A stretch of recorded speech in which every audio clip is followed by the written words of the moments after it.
David Diop é um grande romancista francês, premiado, ganhou o Choix Goncourt, ganhou o Book Prize.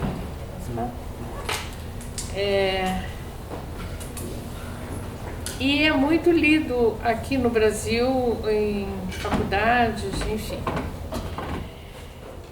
É professor da Université de Pau et de Pays de la Dour, na mesma onde a Eden ensina, tá? Que é uma universidade no sul da França, muito fofa, uma gracinha, um lugar lindo. Je fais des éloges à Pau. Oui, j'ai compris.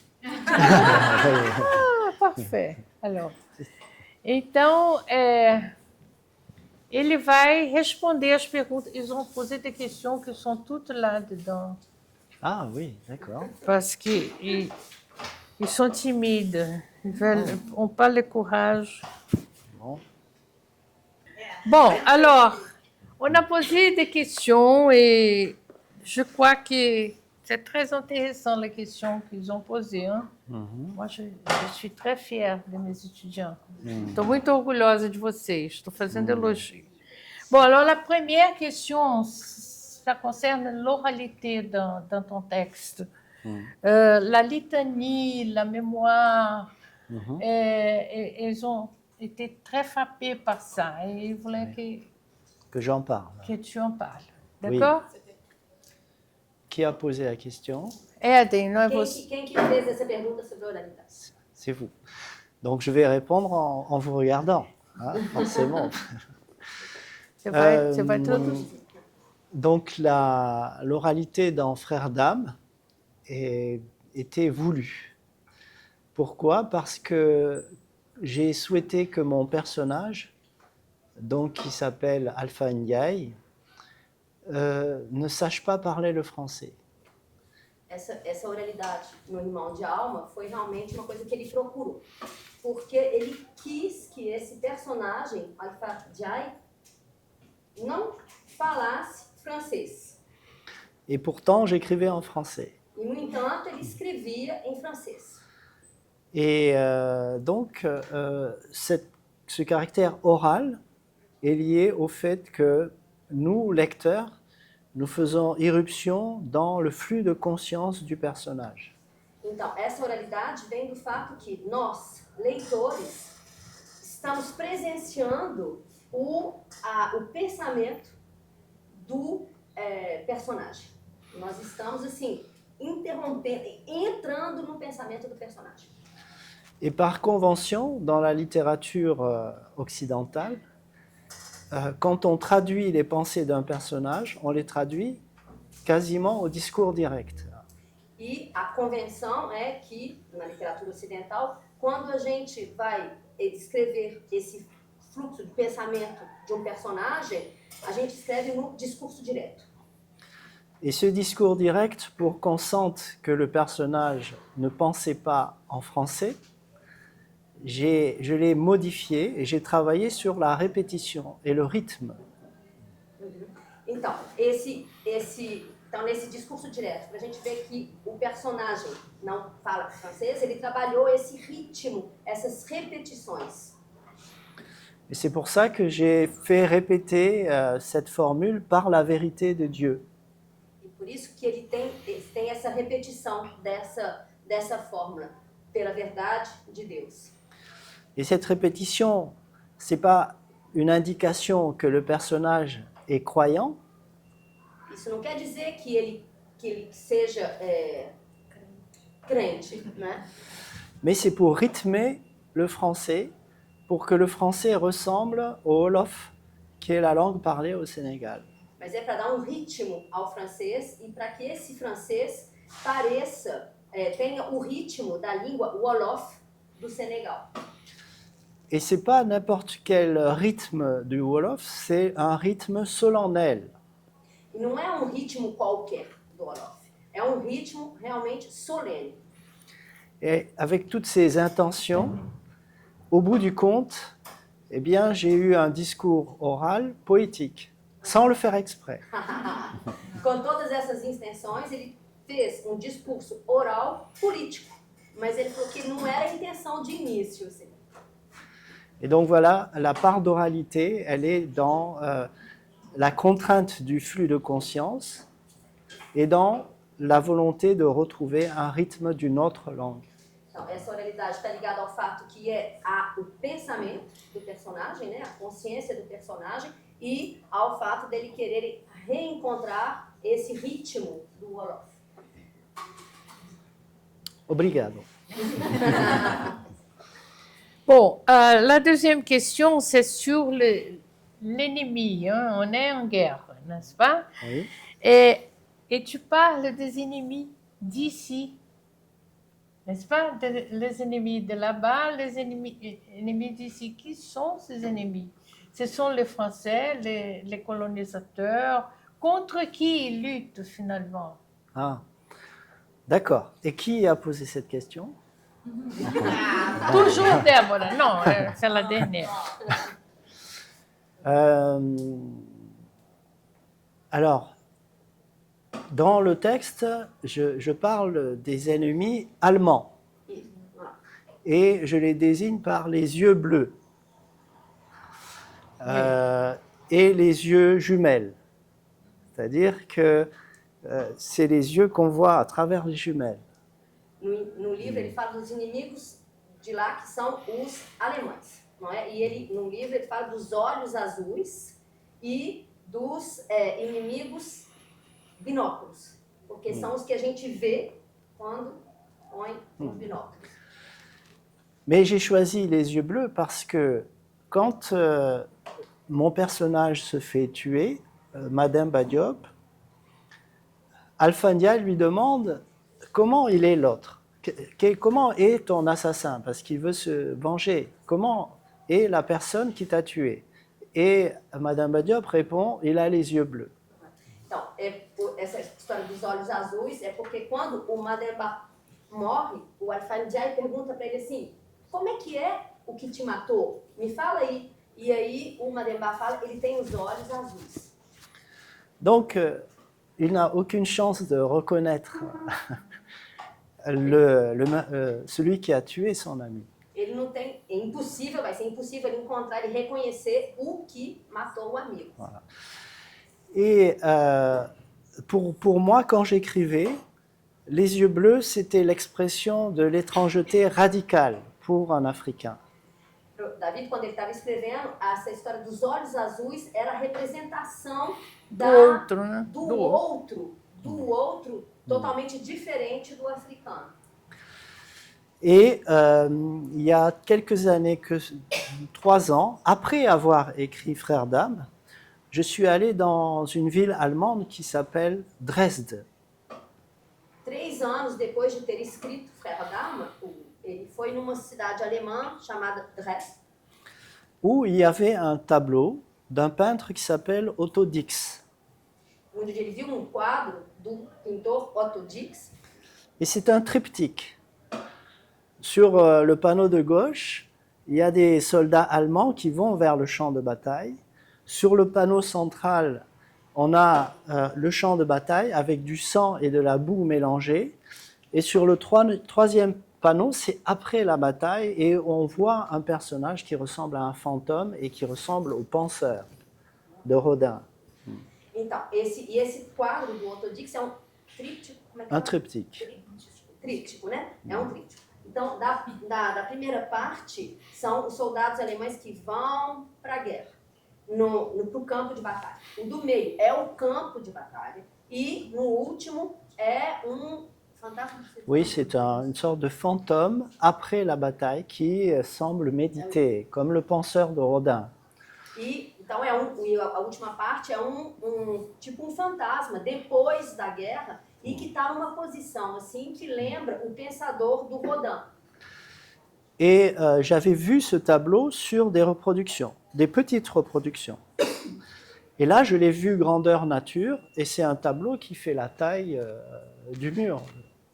Ele já tinha visto reproduções desse quadro, mas na Alemanha ele viu um quadro mesmo que é imenso, do tamanho dessa parede aqui. Et j'ai eu la stupéfaction sur le tableau de gauche, quand le soldat allemand se retourne pour regarder le spectateur, de voir qu'il avait les yeux bleus. Então aí ele ficou assim, surpreso de ver que quando o soldado alemão vira para ver, não é? Esse soldado tinha os olhos azuis. Et je l'avais jamais vu sur les reproductions. E ele nunca tinha visto nas reproduções que tinha esses olhos azuis. Ou je n'avais pas eu la conscience que je le voyais. Ou então ele não tinha consciência de estar vendo que nesse quadro tinha esses olhos azuis. Et alors j'imagine peut-être que je l'ai vu sans le voir et que ça a influencé le choix des yeux bleus comme expression d'une radicale étrangeté. Mas ele pensa que, na verdade, ele talvez tenha visto isso no quadro sem prestar, sem ter realmente, consciência de estar vendo, e que isso ficou no subconsciente dele, que quando ele escreveu, os olhos azuis foram realmente a expressão da diferença radical para ele. Bon, alors la troisième question, la pensée rationnelle civilisée qui devient inhumaine. C'est ça, n'est-ce pas? Les livres, c'est ça, n'est-ce pas? Et tu vois ça comme une conséquence de la colonisation, ou c'est-à-dire vouloir transformer l'autre en même, n'est-ce pas? Les différents en pareil. C'est ça la colonisation, tu vois comme ça, et tous les malheurs qui apparaissent dans les livres, les conséquences de ça. O pensamento civilizado. Não, mas foram eles que fizeram a pergunta. Ah, tá. Gente, Só a desculpa. resposta dos amigos. Vou pegar Alors, minha caneta. qui a posé la question? C'est Déborah? Quem fez essa pergunta? Quem fez a pergunta? Parte, né? C'est a Andressa. Não, foi você. Alors, Agora você traduz, ele vai falar. oui, oui. Il y a un philosophe allemand qui s'appelle Max Horkheimer qui, après la Deuxième Guerre mondiale, a dit que bien, les Lumières étaient mortes. C'est-à-dire l'expression à... Vamos lá. Il y a plus de lumière. As luzes morreram.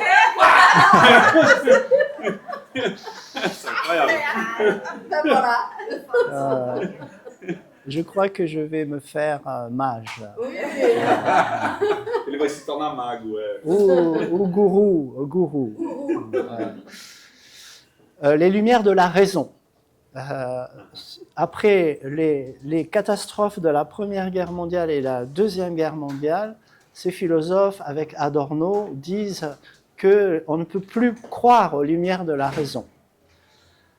Et il y a un grand auteur que vous connaissez pour la Première Guerre mondiale qui a parlé pour la première fois d'une guerre usinière, c'est Blaise Cendrars, qui dit que eh bien, la Première Guerre mondiale est une guerre usinière. Alors, j'avais tout ça en tête quand j'écrivais, et je me suis dit que, peut-être qu'il va falloir que je m'arrête, mais je continue un peu. Je me suis dit que ce que je pensais faire, c'était réfléchir sur la façon dont les préjugés ont été mis en œuvre par les Européens pour faire intervenir les soldats africains dans la Première Guerre et dans la Deuxième Guerre mondiale. Il ne s'agissait pas d'assimilation, mais il s'agissait de mise en scène de la sauvagerie.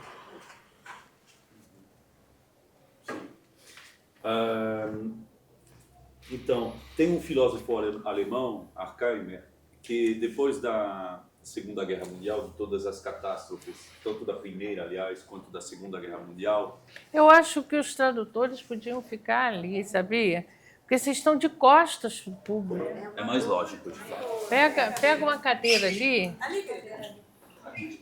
Olha, ele é François Weigel, professor de francês da UFRJ, grande amigo e é membro do meu grupo de pesquisa, com muita honra, tá? Também. Bom, voltando. O filósofo alemão Horkheim, depois da Segunda Guerra Mundial e das catástrofes das duas guerras mundiais, falou as luzes da razão, as luzes morreram, estão mortas. E junto com Adorno, né, outro filósofo, eles não acreditavam mais nessas luzes da razão. Então, tem um outro escritor, que é o escritor franco-suíço Blaise Cendrars, que falou, referindo-se à Primeira Guerra Mundial, de uma guerra usinière, é o termo que ele utiliza, uma guerra usina, uma guerra industrial, uma guerra de fábrica, né? E na verdade, o que eu quis fazer quando utilizo o eu, é claro que é o da vida, o que eu quis fazer quando escrevi Irmão de Alma é refletir sobre o modo de como os preconceitos, né, foram elaborados pelos europeus com respeito ali a esse recrutamento de soldados senegaleses. Então não se tratava de assimilação, não. Se tratava de... Alors, le terme, c'est quoi, l'ensauvagement? Non, la mise en Mise en scène. scène de l'ensauvagement, Se tratava de uma encenação, né, da selvageria, isso. Et c'était un projet raisonné et rationnel. C'était vraiment une stratégie pour faire peur aux Allemands. Na minha bolsa. Era realmente um projeto Bota aqui no chão. racionalizado, pensado como? Para dar medo, para colocar medo nos alemães. Et en 1916, il y a eu une délégation du Parlement allemand qui est venue en France protester solennellement contre l'entrée en guerre des soldats africains, parce qu'ils ont dit que ça devait être une guerre entre gens civilisés. Em 1916, houve uma delegação do parlamento alemão que chegou ali para protestar, porque aí, né, na perspectiva deles tinha que ser uma guerra entre aspas, pessoas civilizadas. Entre blancs. Entre brancos. Et quand j'ai écrit Frères d'âme, j'avais toutes ces images, tous ces préjugés qui ont été utilisés et qui ont accompagné l'entrée en guerre des soldats africains. Et j'ai voulu jouer sur ces préjugés et déjouer ces préjugés. Sim. Então, quando eu escrevi Irmão de Alma, eu tinha ali todo esse pano de fundo dos preconceitos dos europeus sobre os soldados africanos, e eu quis desfazer esses preconceitos, brincar entre aspas, com esse élément. Et c'est la raison pour laquelle j'ai choisi un personnage qui a conscience de la sauvagerie qu'on lui associe. Por isso que ele escolheu um personagem que tem consciência que o outro quer que ele seja um selvagem. E agora, Il en joue. uma foto dessa. Il en joue de cette sauvagerie, et c'est dans ce jeu-là que se crée son espace de liberté. Ele, de alguma forma, atua, né, com essa selvageria. Ele sabe, ele tem consciência, e é nesse saber, nessa consciência, que se desenvolve ali o romance. Entendeu? Que é o espaço de liberdade. É isso, é nessa consciência da imagem que o outro quer que ele veicule. Et c'est pour ça qu'il va au-delà de ce qu'on demande à un soldat. E por isso ele vai além do que é pedido para soldado, né? C'est-à-dire ouvrir des ventres et couper des mains. E então ele vai abrir as barrigas e cortar mãos. Mais la question que je pose, ou que je pose au lecteur dans le roman, c'est qu'est-ce qui est le plus sauvage? Est-ce que c'est la guerre qui invente des bombes à fragmentation, dont parle Blaise Cendrars. Ces bombes, dans la main coupée, qu'est-ce qu'elles font? Quand elles explosent, elles ouvrent les ventres et elles coupent des bains. Après, je continue. A pergunta que ele faz para o leitor é: o que é mais selvagem? Será que é a guerra industrial que inventou, né, está usando essas bombas de fragmentação que explodem e que vão cortar os membros? E o Blaise Cendrars fala disso no livro dele que se chama La Main Coupée, a mão cortada. Est-ce que qui est le plus sauvage? C'est la guerre qui envoie des bombes par milliers et qui mutile des centaines de milliers de jeunes gens, ou un homme qui fait la même chose? Où est la sauvagerie? Et la question est posée, et la réponse que je donne, c'est que un soldat n'est pas sauvage, c'est la guerre qui est sauvage. A pergunta é essa mesmo. O que é mais selvagem? É a guerra em si, essas bombas de fragmentação, ou é um homem que corta as mãos? E a resposta que ele dá é que não é um homem que é o mais selvagem nessa história toda. Et la guerre industrielle, c'est la production de la raison occidentale. A guerra industrial é a consequência da razão ocidental. Ça y est? Je peux Ça y est. continuer? Oui, Il y a c'est- beaucoup d'autres questions. Hein? Oui, ah bon. Et Je vais réduire les réponses alors. quel est le chemin que tu as parcouru pour construire ces personnages-là? Dans Frères d'âme. Oui. D'accord. Ouais. J'ai été vraiment très frappé en 1998 par un historien qui a fait un appel aux Français et qui leur a demandé d'aller chercher dans leur grenier des carnets et aussi des lettres de soldats poilus, c'est-à-dire de soldats français, parce qu'il a publié ces carnets.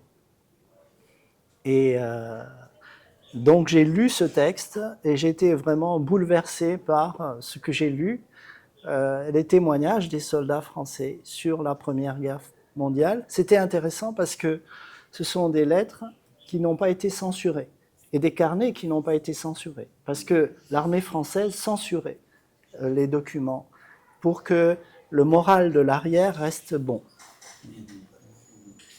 Em 1998, eu fiquei absolutamente abalado ali por livro que encontrei, livro de historiador que buscou cadernos e cartas escritas por soldados na Primeira Guerra Mundial. Lettre de poilu. Poilu é o termo utilizado para designar esses soldados da Primeira Guerra Mundial. Eu fiquei muito abalado, emocionado. São cartas que não foram censuradas, porque isso é algo inusitado, porque o exército francês censurava essas cartas para não abalar justamente o moral das tropas, né? Então, E Davi falou também no inicinho, sim, que esse historiador lançou um apelo para que as pessoas procurassem nos sótãos, nos poros, nos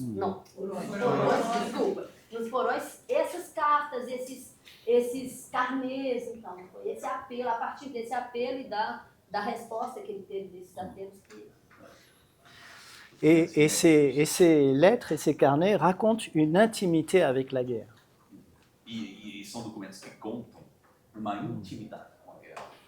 Par exemple, il y a un jeune soldat qui est perdu dans le No Man's Land pendant quelques jours et il est récupéré par ses camarades. Il écrit une lettre en disant « Je suis sauvé » et quand la lettre arrive à ses parents, il est mort d'une septicémie.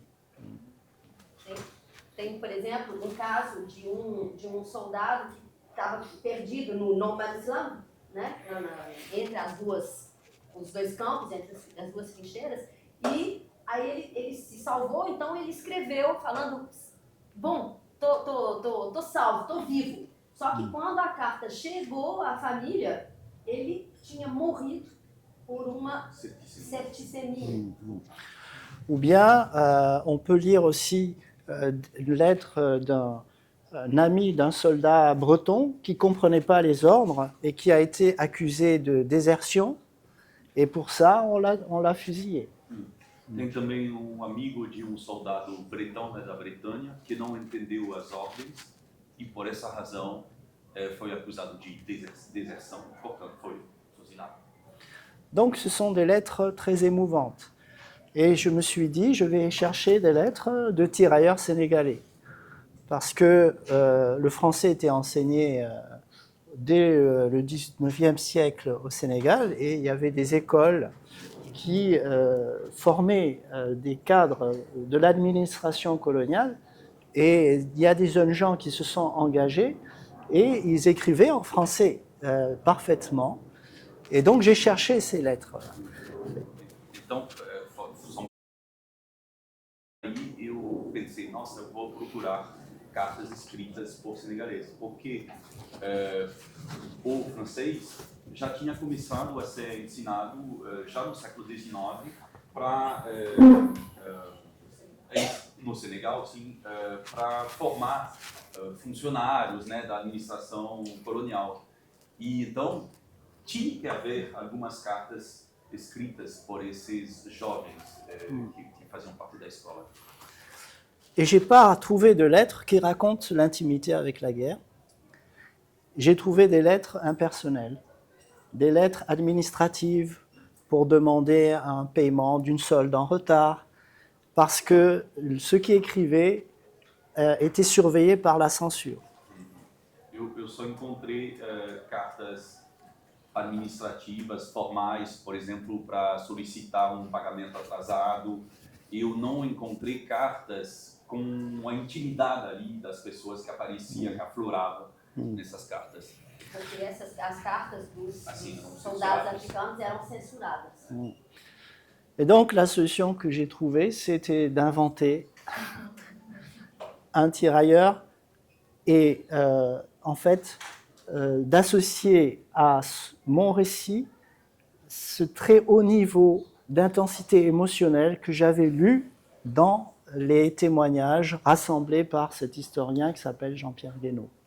Então a solução que ele encontrou foi inventar esse personagem, né, com esse pensamento, com o nível de emoção que ele sentiu quando ele leu as cartas dos soldados franceses, né, nesse registro do historiador, que eu esqueci o nome. Jean-Pierre Guénaud. Jean-Pierre Guénaud. Voilà. Qui avait posé la question? Ah, bon, merci. Ce n'est plus Déborah. Bon. Déborah est là. Et comment tu vois tu peux parler un peu du postmoderne dans la littérature africaine? Parce qu'il paraît que tu enseignes la littérature africaine, c'est ça? Oui. Tu peux parler de ça un peu? Comment est-ce qu'on peut appeler ces littératures-là des postmodernes? D'accord. Et pourquoi? Oui. David, juste donc, la question a été posée par, j'ai oublié, esqueci son nom. Marianne, qui fait un doctorat, une thèse de doctorat sur un écrivain d'Angola. Quem? O escritor onde aqui? Alors, de la littérature postmoderne. Alors, j'ai peut-être une difficulté à comprendre la définition de postmoderne. Est-ce qu'elle peut préciser peut-être la définition du mot? Bon, on a eu ici un grand écrivain, parce que ce semestre, on a invité plusieurs romanciers. C'était un cours sur la formation du roman. Ah, je croyais que j'étais le seul. Non, tu es le dernier.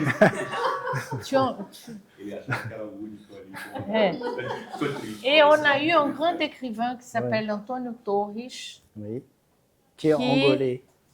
Pardon? Non, il est Brésilien. brésilien. Oui, Il est oui. brésilien, baïanais. Mhm. Et on lui a demandé de parler du postmoderne. Il Oui. ne savait même pas qu'il faisait du postmoderne. Ah. Il ne savait pas ce que c'est ça. Oui. C'était génial d'ailleurs, son intervention, n'est-ce pas? C'était l'une des meilleures. Très bon. Je suis stressé maintenant. La meilleure, ce sera celle de David, dans quelques temps. Là, non, alors, Oui, après on va dira, dire. on va voter après pour savoir quel a été le meilleur. Mais enfin, c'est ça. Je crois que même les écrivains qui sont classés comme postmodernes ne savent pas qu'ils font ça. Hein. Ils ne savent pas définir le postmoderne. Oui. On n'a pas de distance, on n'a pas de distance du temps pour savoir. Até os escritores que são rotulados como pós-modernos não sabem exatamente o que é. Mariana sabe. Exatamente. Então, assim, né? Como que eu vou definir? Mas, assim, eu queria... Estava passando em características... Primeiro que veio depois mesmo de uma literatura modernista, assim, né? Que foi o quê? Início do século... Não, no meio do século XX, né? Uma literatura, assim, que é considerada moderna. O que veio depois disso, essas características mais atuais que a gente tem discutido dentro da literatura e que têm sido discutidas hoje, até mesmo, por exemplo, né, questões... Agora eu estou falando, né, de uma perspectiva assim, mais do que a gente tem visto aqui no Brasil, um pouco na Europa, mas assim, questões como a gente tinha falado sobre a intertextualidade, sobre a metalinguagem, sobre a ironia. O Beth me ajuda também. Mas certas características, assim, eu queria saber se tem características, assim, de uma literatura que a gente vê como pós-moderna, como que elas podem aparecer. Pós-moderno ou pós-colonial? Eu acho que pode Não, juntar mas com é o très pós-colonial, différent, né? ça. Parece. Sim, é verdade. É verdade. Elle dit qu'elle aurait du mal à le définir là, comme ça, de but en blanc, mais que voilà, il y a quand même quelques caractéristiques. D'abord, le postmodernisme, bah, justement, c'est après ce qu'elle appelle le modernisme, donc les mouvements d'avant-garde. Tu citais Sandrard, toute la littérature produite dans la première moitié du XXe siècle. Et puis ensuite, un certain nombre de caractéristiques qu'on observe dans le langage, notamment dans la construction littéraire, notamment la question d'intertextualité, du métalangage, de l'ironie. Et puis, on peut ajouter aussi évidemment le facteur historique de la décolonisation. Alors, je pense que ça dépend des aires linguistiques. Il y a une littérature francophone d'Afrique qui a eu à se battre avec une représentation de la langue d'écrivain qui a été inculquée aux instituteurs, notamment en Afrique de l'Ouest. C'était une langue d'écrivain, si vous voulez, qui était construite sur des canons qui avaient peut-être un lien avec une forme de classicisme et qui finalement a modelé la façon d'écrire des premiers écrivains en langue française d'Afrique de l'Ouest, qui étaient en règle générale des instituteurs.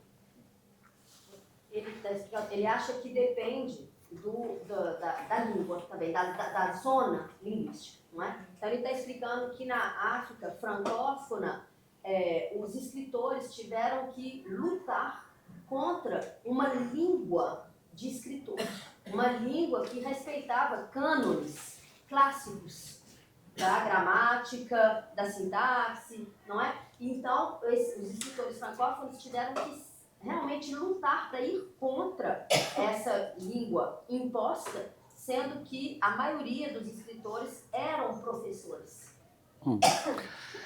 Et pour moi, l'auteur qui a vraiment fait de la langue française sa chose C'est-à-dire qu'il a dompté la langue française et il y a inséré un horizon culturel africain sans se soucier du respect des règles nécessairement de la grammaire. C'est Amadou Kourouma.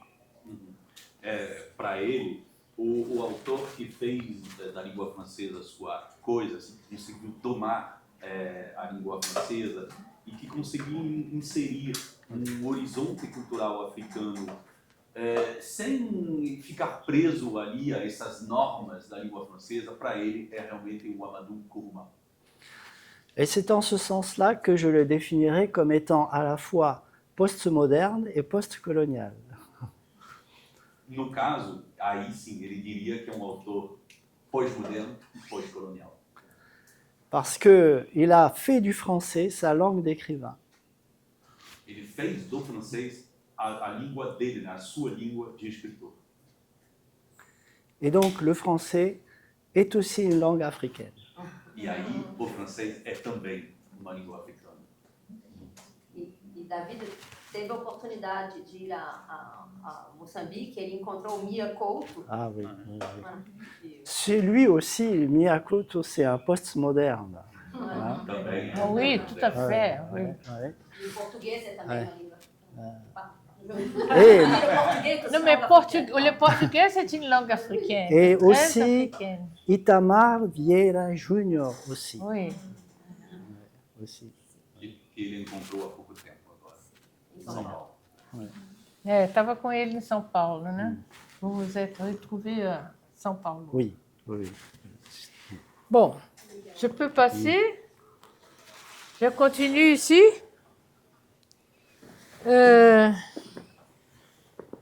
La création de l'imaginaire sur le sauvage s'est fait à travers les guerres coloniales. La terre de tranchée, ça c'est une métaphore que tu emploies qui est très belle, hein? La terre de tranchée peut être vue comme un corps de femme qui accouche le sauvage. C'est ça? Mm. Les Tu peux soldats. commenter? Oui, Tu peux commenter cette métaphore et cette idée-là? oui. Que eu pus na questão. A pergunta é de quem? Mas foram eles que fizeram. Ah. Todos. Ah, Tereza, né? alors cette métaphore des tranchées que je vois comme un sexe de femme qui en fait donne naissance à des soldats, c'est pour moi ça a symbolisé métaphoriquement à la fois la terre qui donne la vie et qui la reprend aussitôt, parce que dès qu'ils sortent, ils sont tués, les soldats. En général, dans les champs de bataille de la Première Guerre mondiale, les attaques étaient annoncées par un coup de sifflet, pour bien avertir les ennemis que les soldats allaient sortir de la terre. Pour moi, c'est une métaphore de la vie. C'est vrai que dès qu'on naît, on commence à mourir. Ou en tout cas, on se rapproche de ce moment où on va disparaître. La différence avec la guerre, c'est que entre le moment de ce surgissement de la terre et la mort, eh bien, il y a un temps extrêmement court.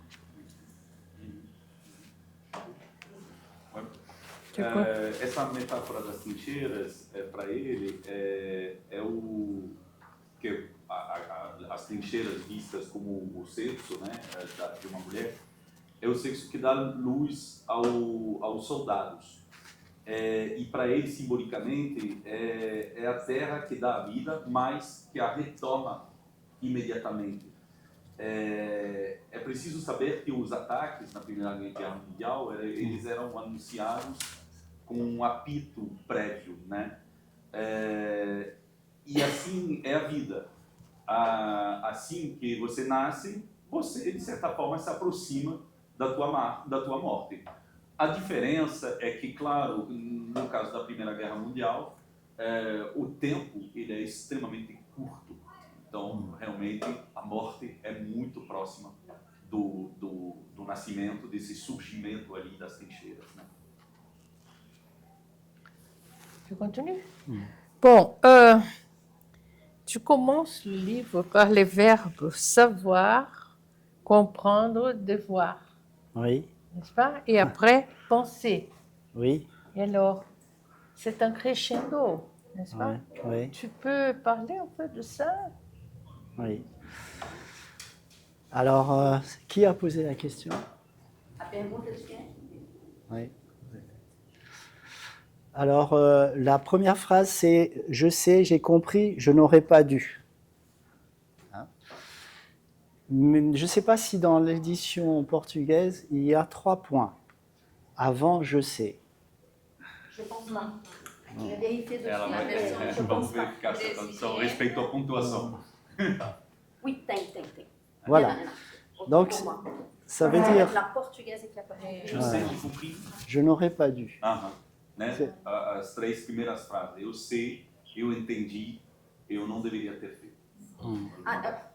Em português, tá falando, em português do Brasil, eu sei, entendi, não deveria. Em português de Portugal, eu sei, entendi, não devia. Mas está errada essa tradução. C'est erroné, la portugaise. Non, parce que elle emploie l'imparfait pour les conditionnels passés, Eu n'est-ce tinha pas? anotado isso, em português de Portugal, eu devia. E aí, em português, de qualquer forma, olha só, quando o François foi traduzir, Sem pensar, né? sem pensar, mas eu também, quando eu li, a Não gente, é pas dû. je n'aurais pas dû, eu não deveria ter feito. Aham. Não E não tem deveria isso em ter português, não ter é? entendido. Não deveria ter entendido. Mas Né? é bonito ficar sem a Também acho, complementação. e de qualquer forma, Deveria. de qualquer forma, respeita o ritmo. Olha só. Pardon, David. Je sais, j'ai compris, ». Oui, 3. je n'aurais Oui, pas dû. c'est vraiment un dû. crescendo. Na Né? internet. E em português também. Eu sei, entendi, não deveria. Não precisa de mais, não é? Elle est bien, la É mais traduction brésilienne. bonito. Ouais, ouais, ouais. C'est Raquel qui a traduit. Ouais, Oui. Alors, en fait, le texte s'ouvre avec les 3 points et cette phrase au rythme ternaire sur l'expression d'une pensée qui va se libérer de toutes les conventions et de toute l'éducation et de toute la morale qui avait organisé la vie du soldat. C'est-à-dire que le champ de bataille est un no man's land où le personnage se débarrasse finalement de tout ce qu'il a fait jusqu'à ce moment-là et où il va arriver à conquérir la liberté de penser. Et la guerre, en fait, en tout cas en l'occurrence, d'une certaine façon, est une sorte d'avènement pour ce personnage qui conquiert une liberté de penser. Mais il fallait que ça passe par ces 3 points de suspension et un passé composé et un conditionnel. On peut ceder, Franck, essas 3 frases que o Gurani que abrem o livro, elas eram fundamentais, porque é a partir dessas 3 frases e desses pontos de suspensão que o personagem ele realmente vai se liberar de todo o peso das convenções, das normas, daquilo que é imposto como pensamento. Então, E para ele era sim, realmente necessário que tivesse essas fases, né? E que tivesse o pretérito perfeito e o condicional. Não é? Para ele era necessário. O condicional é importantíssimo. É hipótese, né? A hipótese. Bon. Ah, Beth. Et la réception. Moi. Je voudrais changer de question. Ah bon? Parce que c'est la mienne. Et c'est la sienne maintenant. Ce serait, ça aurait été la sienne. Non, Conditionnel.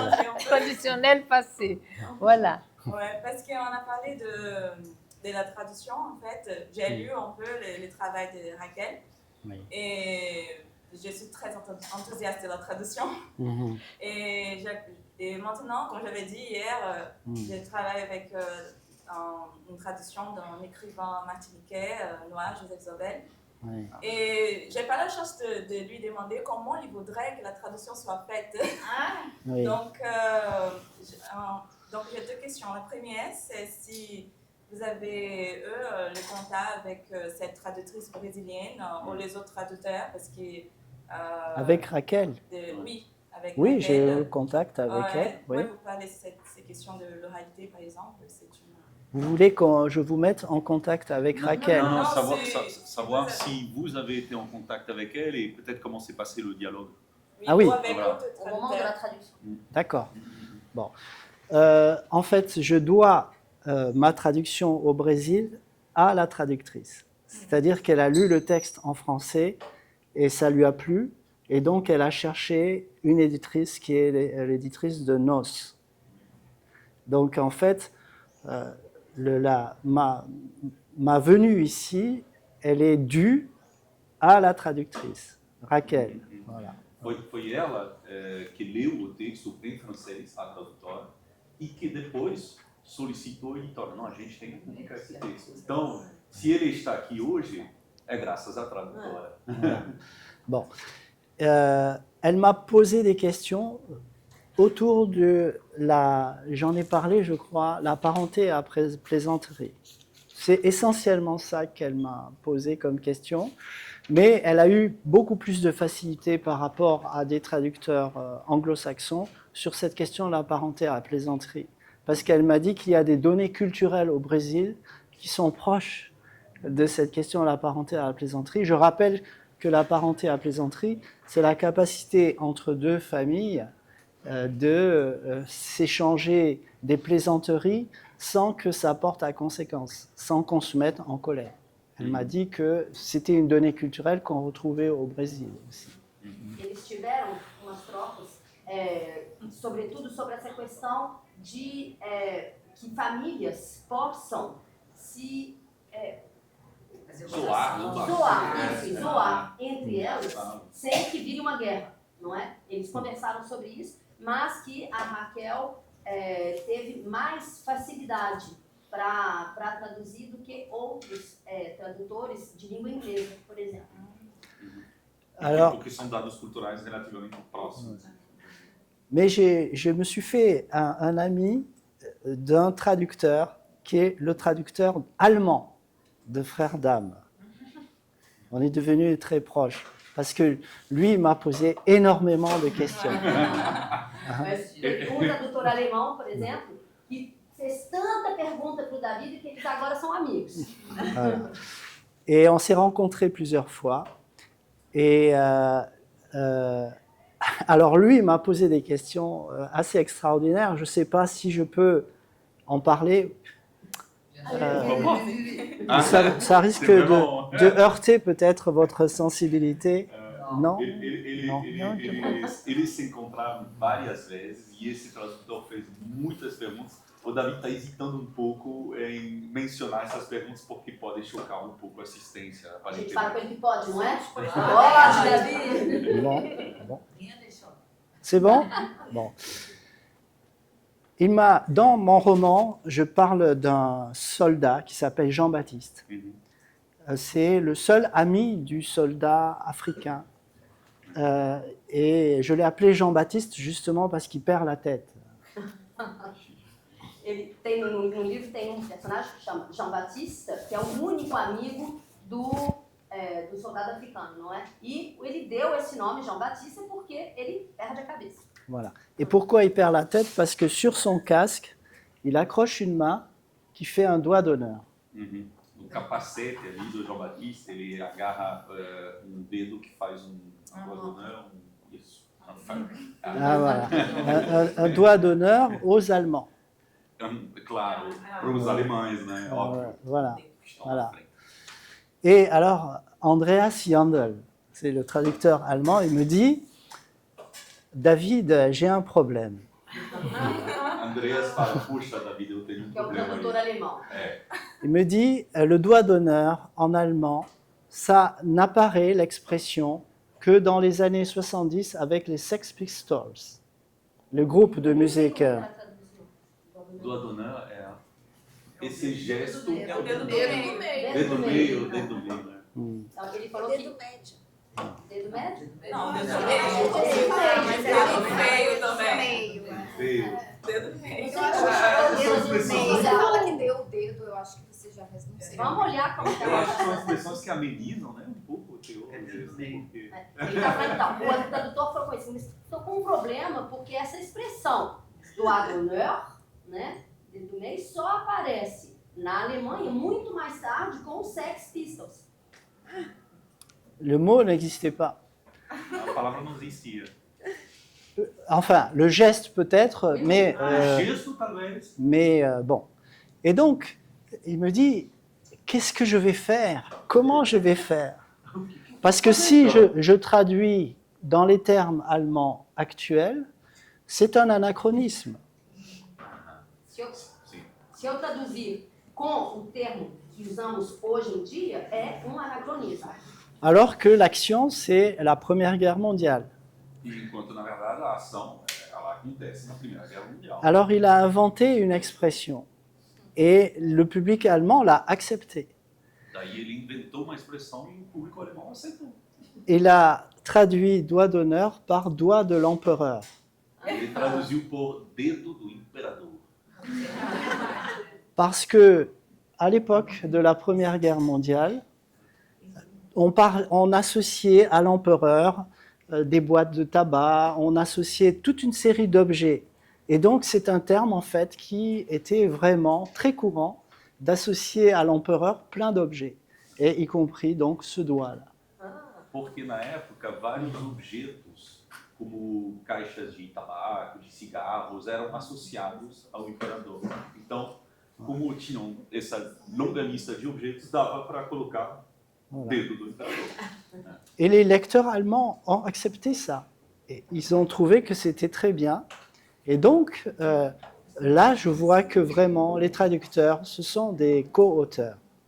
Parce qu'ils permettent à deux horizons culturels extrêmement différents de se rencontrer. E os leitores alemães aceitaram bem isso, e aí ele realmente pode perceber que os tradutores são realmente co-autores, né? Porque tem, às vezes, essa coisa inventiva para corresponder com o horizonte dos leitores. Bon, en réalité, ah oui, il y a là une question qui te demande de faire le rapport entre l'écriture de la répétition que tu fais, n'est-ce pas, et l'être le temps. La question du temps, la question de l'être, de Heidegger ou de Sartre? Comme tu veux, hein, c'est toi qui vas répondre. Foi da Consuelo, né? Não, Não, já já foi. foi. Não, essa eu mudei. É dela. Essa é minha ainda? Não, é esse do seu lado, não é? Ça plus qu'il y a posé la question. Acho que foi a dela. Foi a minha? Qual que é? Mas lembra?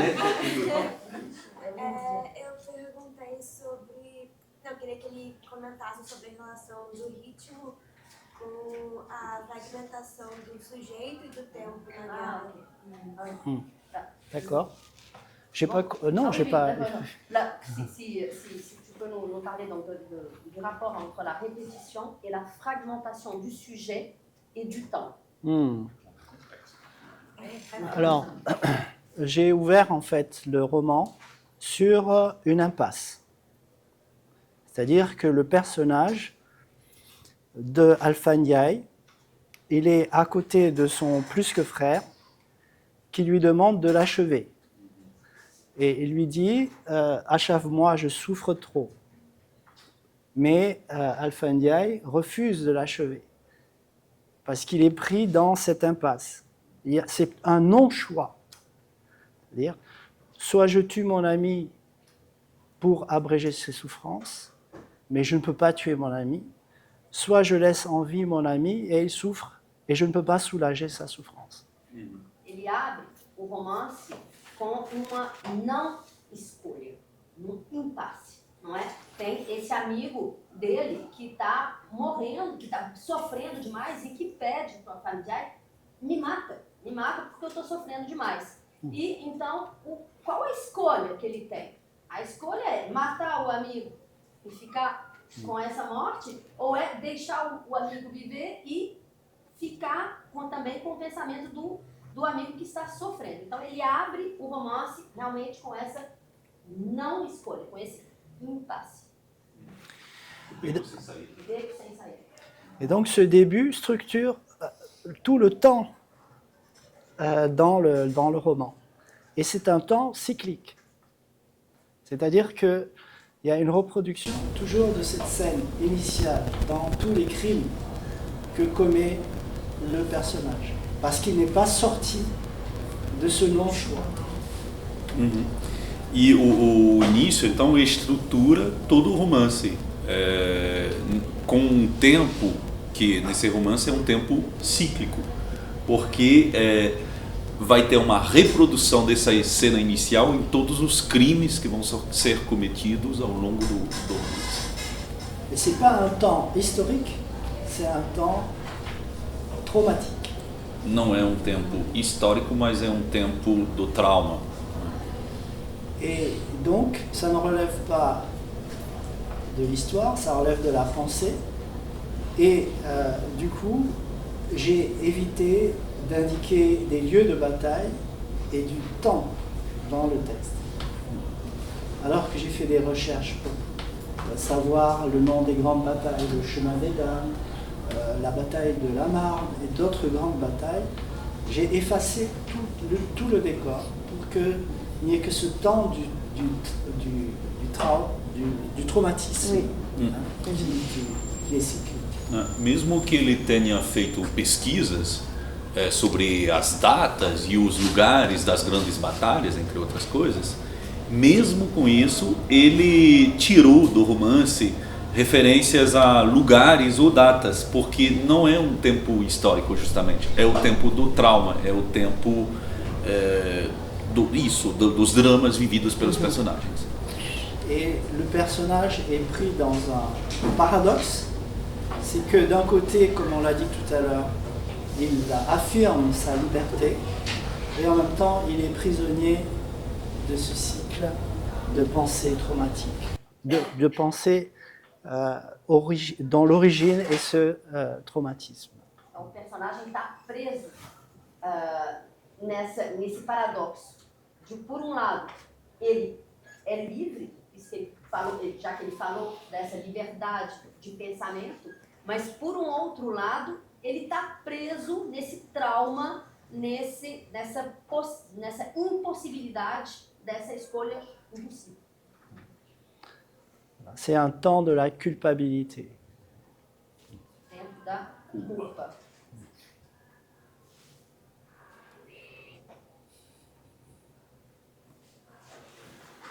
Bon, une autre question intéressante. Écrire sur la guerre, pour écrire sur la guerre, il faut avoir vécu la guerre, il faut avoir l'expérience de la guerre, avoir vivre la guerre. Tu as vécu une guerre un jour? Non, tu as imaginé tout ça à partir de tes lectures. Qui c'est qui pose la question? Qui a posé la question? Ah, oui. Pedro. Ouais. Non. Heureusement. Heureusement. Não, infelizmente. Oui. Mais j'ai une imagination très, très J'ai une imagination très, très forte. Mas ele tem uma imaginação forte, potente. Et je pense qu'avec la littérature et d'autres textes que j'ai lus sur la guerre, je suis arrivé à m'imaginer ce que ça pouvait être. Et notamment en lisant Blaise Cendrars, La main coupée. Là, j'ai pu imaginer ce que ça devait être. La guerre, en fait, c'est une situation limite à haute intensité émotionnelle, je pense. Et donc, c'est pour ça que le roman est très court. Parce qu'il me fallait maintenir cette intensité émotionnelle de la guerre et de la violence. Et je ne pouvais pas le faire sur un long roman. Parce que le jeu du personnage est pris dans cette émotion de la guerre et dans cette violence. Et je voulais maintenir cette violence et cette émotion, et je ne pouvais pas le faire trop longtemps, parce que c'était dur de le prolonger. Oui. Então, como escrever sobre a guerra com a imaginação. E imaginar, ele conseguiu imaginar com a literatura e com outros textos que ele também leu sobre a Primeira Guerra Mundial, e em particular o texto do Blaise Cendrars, La main coupée. Parce que lui a fait la guerre. Porque ele, sim, o Blaise Cendrars, viveu a Primeira Guerra Mundial e sofreu os impactos dessa violência, né, da Primeira Guerra. O que ele conseguiu enxergar através da literatura e em particular do Cendrars é que a guerra é uma situação limite, com alta intensidade emocional, e por isso ele necessariamente tinha que escrever um romance curto, porque era preciso manter justamente essa alta intensidade e emocional e traduzir, expressar essa violência, né? Porque o personagem em Irmão de Alma, ele está preso nesse círculo de violência, de alta emoção, então o texto só podia ser curto.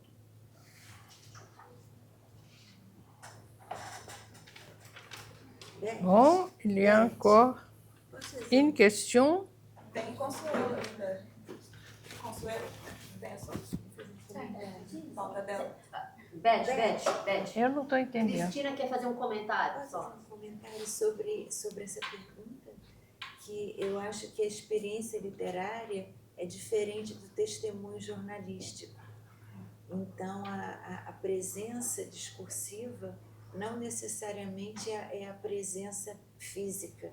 Eu lembro até que o Chico escreveu Budapeste, ele nunca tinha ido lá, por exemplo. Fez questão de escrever sobre uma cidade onde ele nunca tinha ido. Né? Isso. Tu me dis que l'écriture littéraire est très différente du témoignage journalistique. Voilà. Oui. Et elle cite l'exemple de Chico Buarque, Ah oui. qui a écrit Budapest Sans avoir été à Budapest. Et justement, il a choisi une ville qu'il ne connaissait pas. Oui, pour pouvoir Pour écrire. pouvoir créer Oui. plus facilement, n'est-ce pas? O que você quer? Eu não entendi. Qual é? A pergunta da Consuelo. A sua pergunta não é a da tradução? Não.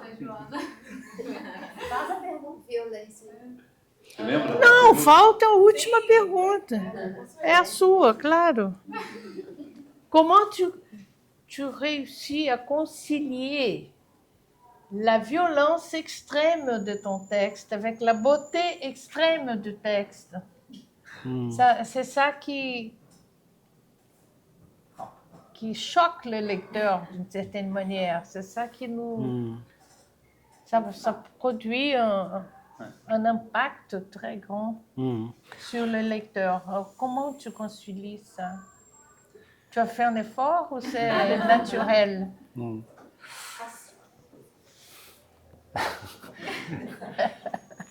Bon, déjà, merci pour le compliment qui est dans la question.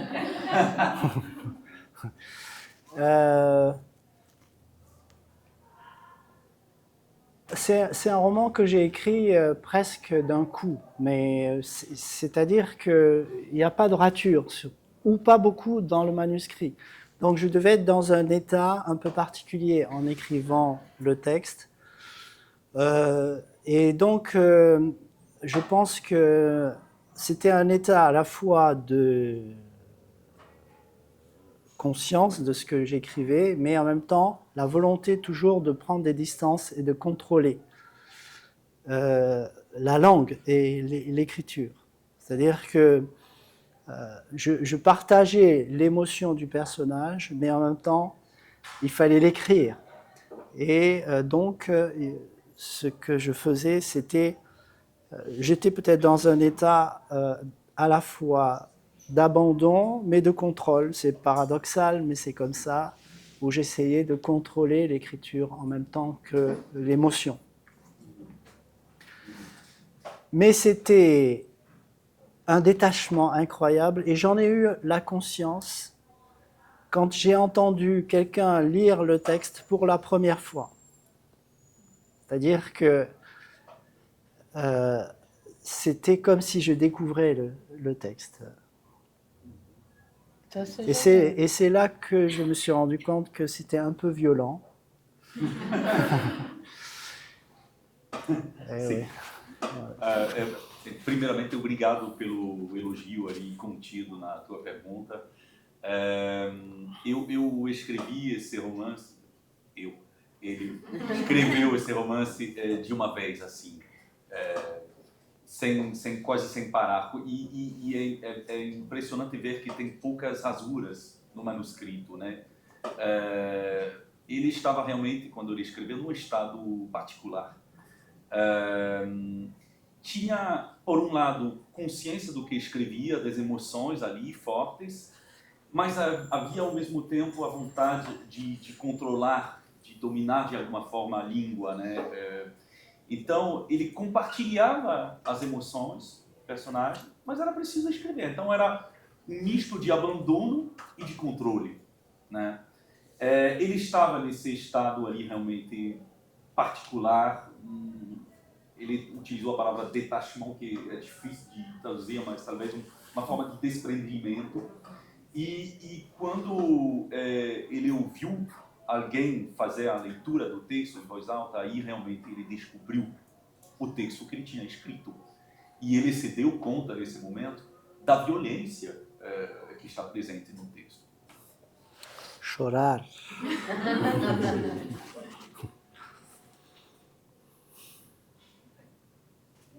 Ça y est? Bon, vous avez d'autres questions? Voilà. Maria Ruth, Stella. Vous avez parlé du livre, je crois, ça m'a donné l'impression de, je ne sais pas si je peux dire, beaucoup de contrôle. Les noms des personnages, les métaphores, très bien contrôlés, très bien structurés, élaborés. Est-ce que vous avez eu des surprises à la réception de votre livre? Oui. Des choses que vous n'avez pas prévues, pensées? Oui. A pergunta da Maria Ruth hoje, quando ele está falando do livro, a gente percebe que tem um grande controle, um grande trabalho, não é realmente muito pensado, raciocinado sobre a escrita. Então ela está perguntando se ele teve surpresas na recepção da obra, nas leituras da obra. Ça, c'est la grande question de l'intentionnalité dans l'écriture. Hein. Alors, j'ai eu très très vite la preuve que quoi qu'on puisse penser et quoi qu'on puisse organiser dans le texte, il y avait toujours des failles et des interstices d'où pouvaient surgir des lectures extrêmement puissantes et fortes et qui, dans le fond, m'émerveillent, moi, parce que ça parle, le texte. Alors peut-être qu'après je continuerai. é a grande questão da intencionalidade, né, na escrita. A verdade é que sempre há falhas, interstícios, brechas, de onde podem surgir leituras que são extremamente fortes, potentes, e leituras que o encantaram. Né? Porque o texto significa. Ele fala, sim. Ele fala. Né? Et je vais vous donner un exemple. En France, je faisais le tour des lycées, j'ai rencontré beaucoup de jeunes gens et de jeunes filles. Et il y a une jeune fille qui m'a dit, mais en fait, le personnage qui parle, et c'est peut-être un personnage qui est mort, et que c'est celui dont on parle comme étant mort qui est vivant et qui pense. Et c'est possible. C'est possible. Et j'y avais pas pensé. Voilà, ça c'est vraiment... Ele está contando um exemplo assim, que quando ele, na França, ele foi várias vezes em colégios e encontrou muitos jovens, não é? E que um dia teve uma jovem aluna que falou com ele assim, mas vai ver que o personagem que está falando é o que morreu, não é? E que está transmitindo o pensamento. E aí ele pensou assim, eu não pensei nisso, mas isso é possível. Muda tudo, ça change tout, n'est-ce pas? Ouais. C'est le mot qui parle. Exactement. Mais c'est absolument possible. Donc, Oui, oui, oui. Et il y a un autre lecteur, et c'était pas une jeune fille, c'était un lecteur âgé que Eden connaît bien, c'était Jean-Yves Pouillou, Ah, oui. qui m'avait dit aussi la même chose. E teve outro leitor que conhecemos os dois, que era um grande professor de literatura, um colega nosso, já idoso, e que teve a mesma interpretação. on va relire dans la perspective. Voilà, si vous relisez dans cette perspective, c'est un autre livre. Vous achetez un livre pour combien de reais? Ça coûte combien? Quanto que custou aquele livro? 85. 85 85. reais. Pour 85 reais, vous avez 2 livres. Você paga livro ali, R$85, e na verdade você encontra 2 livros em apenas um. Porque a perspectiva é totalmente outra. Por isso que é bom que deveria não ter o complemento. Ça, c'est bien que la traduction brésilienne, donc on s'arrête à de 2 livres. Ah, oui. Stella, né? Stella. Merci. Deixa eu ver. C'est une question. Fala alto, por favor. Essa tradução. C'est une curiosité, parce que d'une manière générale, quand on fait du théâtre, si on joue en rôle, et là, quand on est sur scène, on est dans la peau du personnage, après, il nous faut quelques minutes au moins pour que l'on puisse récupérer notre personnalité. Et vous, en tant qu'écrivain, quand vous écrivez, est-ce que pour vous, là, c'est vite fait, c'est-à-dire au moment où vous posez le stylo, alors c'est coupé, ou vous continuez encore à vivre en quelque sorte l'histoire que vous êtes en train d'écrire? Vou traduzir a pergunta, é uma... Vai responder. Uma curiosidade, quando você interpreta teatro, né, quando você está na pele ali de um personagem interpretando o papel, é preciso soprar, ter algum tempo, respirar, antes de reencontrar realmente a personalidade própria. E aí ela está querendo saber o que acontece com ele. Quando ele deixa ali a caneta na mesa, o que acontece? Je ne peux pas mentir, mon épouse est là. Non, la vérité est que quand j'écris un roman, j'écris... Alors, il y a un temps de préparation. Et la préparation, c'est la création d'une atmosphère où petit à petit, mes personnages viennent se placer. Et ça peut durer plusieurs mois, voire plusieurs années. Et surtout quand je passe à l'étape de l'écriture, je vis avec les personnages. C'est-à-dire que des fois, je m'absente. Et mon épouse qui est là peut le dire. C'est-à-dire que parfois, ces personnages-là me hantent. Et je pense à eux comme à des personnes réelles. Et ce qui est terrible, c'est que dans le fond, je pense que ces personnages sont aussi vivants que des vivants. Parce que quand on pense à quelqu'un qui a disparu, on le voit comme ces personnages de fiction. Et il reste de lui comme une sorte d'image, de halo, de sensations qui sont associées à ce personnage. Et donc au bout d'un moment, je suis fatigué d'eux. Il faut que je m'en débarrasse et que je finisse. Parce que ils sont trop là. Et ils sont trop vivants. Voilà. Alors ça, c'est une partie de la réponse que je voulais vous donner. Cette proximité avec ces personnages ne signifie pas que je suis eux. Non. Il y a une lectrice qui a demandé une fois à mon épouse, « Est-ce que vous n'avez pas peur de vivre avec quelqu'un qui raconte des histoires de mains coupées ?» Il y a aussi cette distance aussi avec les personnages qui font que ce sont d'autres moi, mais moi je dirais plutôt d'autres potentialités d'humanité.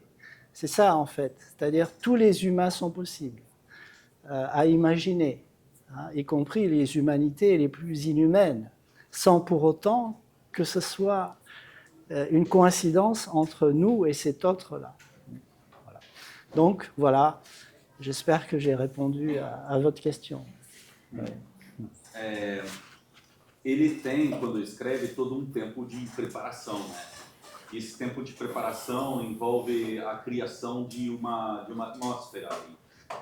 Os personagens, nessa criação de uma atmosfera, eles vêm surgindo e isso pode durar meses, pode durar até anos. Quando vem finalmente realmente a escrita, ele vive, o verbo que ele utilizou, ele vive com os personagens. Os personagens o assombram de alguma maneira. E ele pensa neles como se estivessem vivos mesmo. Aliás, ele acha que esses personagens são tão vivos quanto nós. Porque é só pensar, por exemplo, nos desaparecidos, nas pessoas que morreram. É muito parecido, tem algumas sensações, tem algumas auras, algumas coisas que estão ali com a gente, né? E aí, quando realmente o romance é concluído, ele sente que ele precisa se livrar dessas sensações e desses personagens. Agora, isso é um ponto. Essa proximidade, ela não significa que ele que os personagens sejam ele, isso, que os personagens sejam ele. Ele não tem a mão cortada, não tem o medo de ter a mão cortada, né? É simplesmente que são outras potencialidades da humanidade. Ele contou uma anedota que uma vez teve uma leitora que perguntou para Valérie, esposa dele, se ela não tinha medo de viver com um homem que escrevia história de homem que corta a mão, né? Mas não, ele está com os personagens que estão ao redor dele o tempo todo, durante esse processo de escrita, mas são outros potenciais. Je ne lui fais pas peur. Non, on va travailler un peu. Ele não assusta a Valérie. Moi, je voudrais poser une question. Tem outras perguntas? Alguém mais quer perguntar? Não? Então, vamos lá. Você tinha citado essa questão do trauma colonial, né, que a gente encontra. E como a literatura ela pode servir como clínica, né? Como forma de lidar com todos esses traumas. Se essa visão se abriu com alguma obra, o senhor leu qual teria sido essa obra, e se o sentimento é diferente como leitor ou está escrevendo, né? Como que é essa... Donc, tu as parlé donc de traumatisme, et donc il te demande comment l'écriture, est-ce que la littérature peut-elle soigner des traumatismes? Et donc il te demande si tu as une œuvre en particulier qui te vient ou qui t'a aidé à réfléchir à cette question de soigner le traumatisme. Et est-ce que la perspective est différente en tant que lecteur et en tant qu'auteur? C'est une question difficile.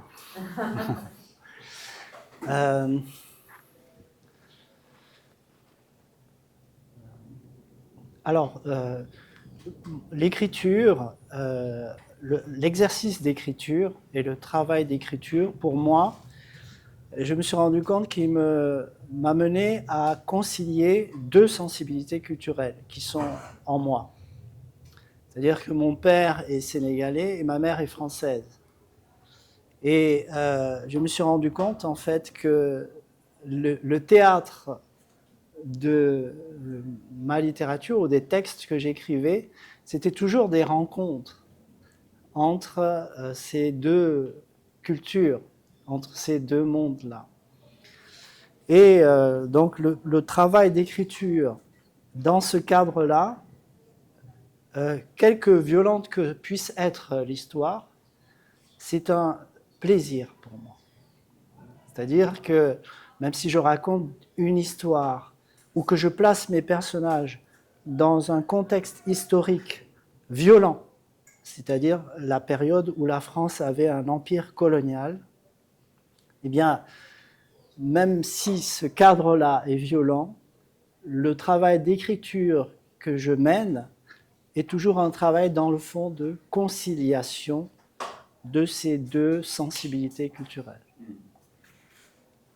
Sim. A tua pergunta é complicada. A escrita, o trabalho de escrita leva o David sempre a conciliar duas sensibilidades culturais, né? Porque ele tem uma mãe francesa, um pai senegalês, e a literatura, o trabalho de escrita, vai sempre marcar uma forma de encontro entre esses dois mundos, né? E então, mesmo que seja um contexto histórico violento, que é o contexto da colonização, esse trabalho sempre será prazeroso, porque justamente vai conciliar esses dois mundos.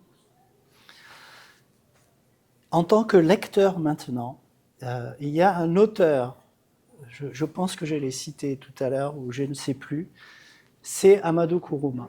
Oui.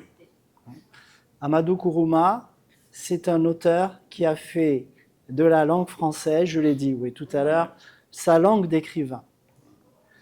Mais ce qui me plaît dans cet auteur, c'est qu'il traite de la question coloniale d'une façon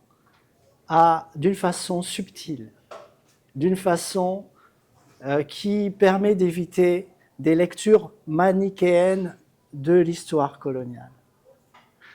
D'une façon qui fait que autant le colonisateur que le colonisé sont finalement pris dans les raies ou le filet d'une ironie qui est l'expression finalement de la complexité de cette histoire-là. E enquanto leitor, tem o escritor Amadou Kourouma, que ele já citou, que para ele é realmente assim, um escritor que conseguiu fazer com que na obra dele a questão colonial apareça na sua integral complexidade. Porque o colonizado e o colonizador estão presos na obra do Kourouma numa teia de ironia que faz com que a questão tão complexa da colonização esteja presente. C'est magnifique. Et la grande force de la littérature, je pense, c'est qu'elle permet de traduire la complexité des situations. L'histoire, souvent, je ne veux pas caricaturer l'histoire, mais l'histoire voit les choses en grands ensembles. Et la littérature permet finalement d'avoir une vue sur la complexité des situations, d'avoir une vue sur finalement la complexité de l'humain et de l'humanité. A literatura ela traduz a complexidade das situações. Ele não quer fazer uma caricatura do discurso histórico, mas de forma geral, a história ela vê as coisas com grandes conjuntos, né, grandes blocos, enquanto a literatura permite afinar as coisas e ir ao encontro da complexidade do humano mesmo.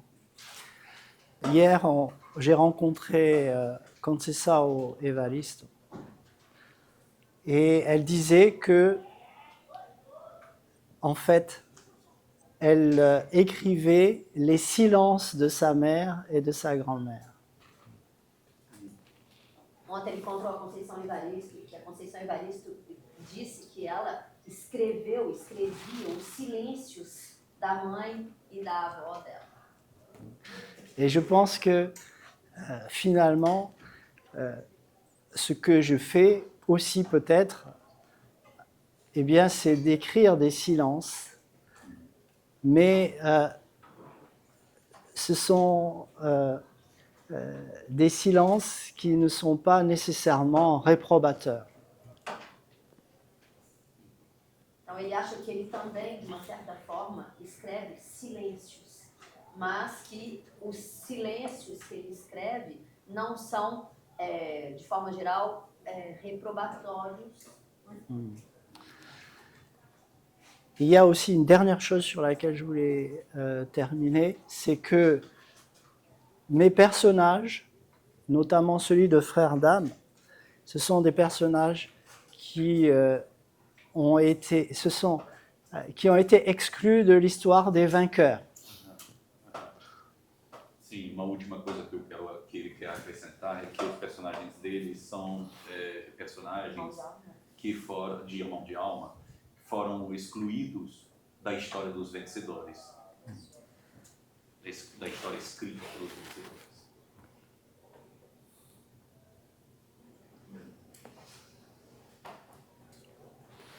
D'autres questions?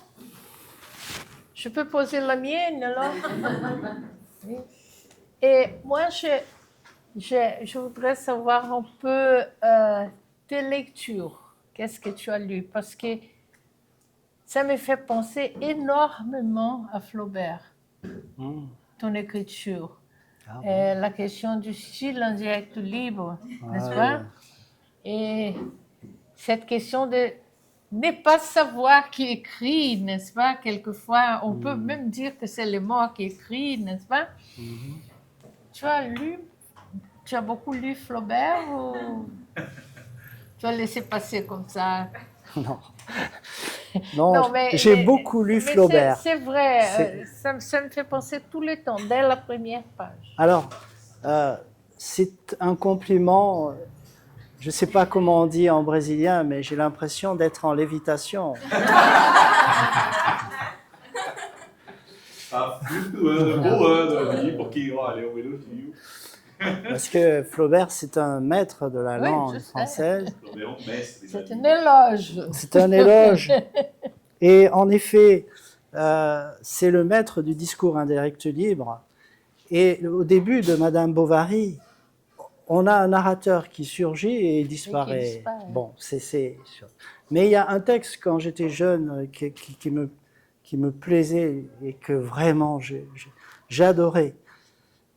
C'est Salammbô de Flaubert. Oui. Ce texte-là m'a beaucoup inspiré. Et peut-être qu'il y aura des traces de Salammbô dans mon prochain roman. Voilà. Et alors, ce qui est fascinant aussi avec Flaubert, c'est le travail d'écrivain. C'est-à-dire qu'il y a eu une école de critique génétique qui travaille sur les états du manuscrit du texte. Hein. Et cette critique génétique, elle est passionnante parce qu'on voit un travail de labeur extrêmement dur. C'est-à-dire qu'il se bat, Flaubert, avec les mots. Il y a des ratures. Il peut écrire une ligne, il met 3 mois à l'écrire. Alors, mon éditeur n'a pas le temps d'attendre.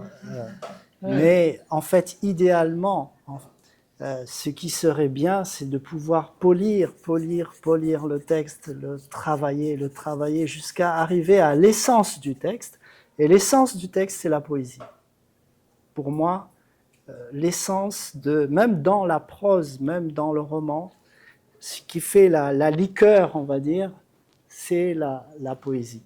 Et Flaubert, même quand il parle de choses très prosaïques, eh bien, c'est très poème en prose. C'est très poétique. En fait. Oui. Et toi, j'ai eu cette impression aussi, hein, en te lisant.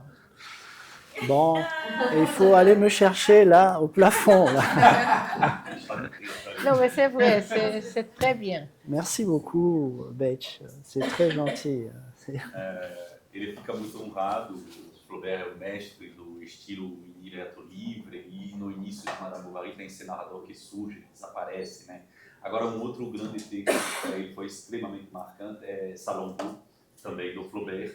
E é provável que algumas marcas ali de Salammbô surjam, apareçam no próximo romance do David. Vai ser publicado agora em agosto. Então vamos esperar. Qual é o nome? Já tem nome? Est-ce qu'il y a déjà un titre pour ce roman? Le prochain avec les marques de Salammbô, les traces. Oui. Où s'adosse le ciel?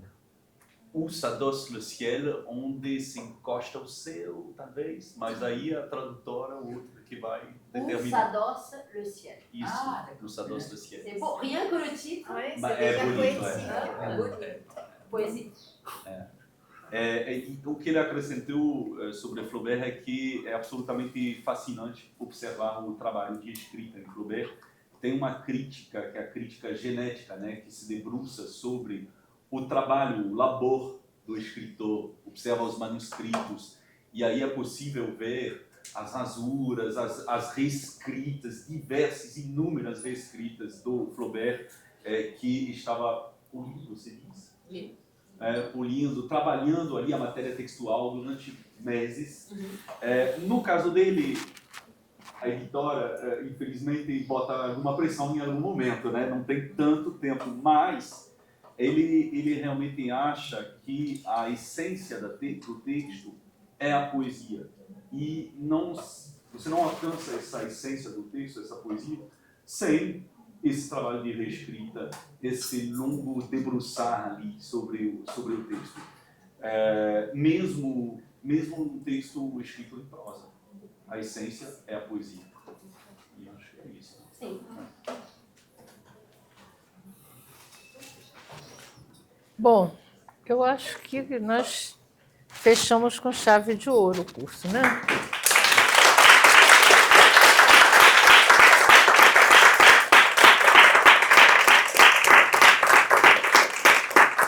Com chave de ouro e com chave bonita, né? Foi lindo hoje.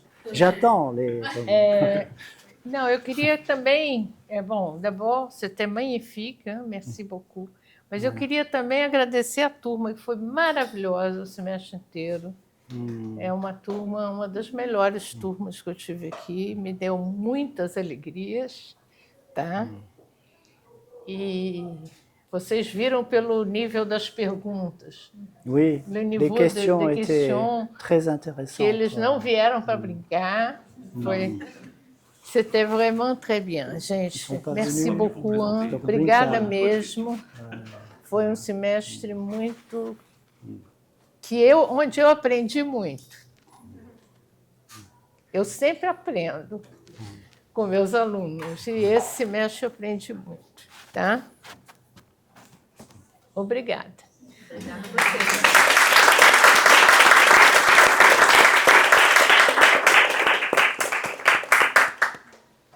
Je voulais remercier François et Eden pour les traductions. Pela tradução e pela organização. Ele está aqui graças a eles dois, tá? Porque eu... E graças a você. Graças a você também. Não, eu sou velhinha, não estou conseguindo mais fazer nada. Mas eles é que fizeram assim, o esforço de me dar força, né? E a Mônica também, né? Que Simone e Maria Ruth, enfim. Mas esses dois aí, eles cavaram mesmo, eles conseguiram Embaixada da França e não sei, um monte de coisa aí que contribuiu para trazer. Et merci à toi, Betch, de m'avoir invité aussi.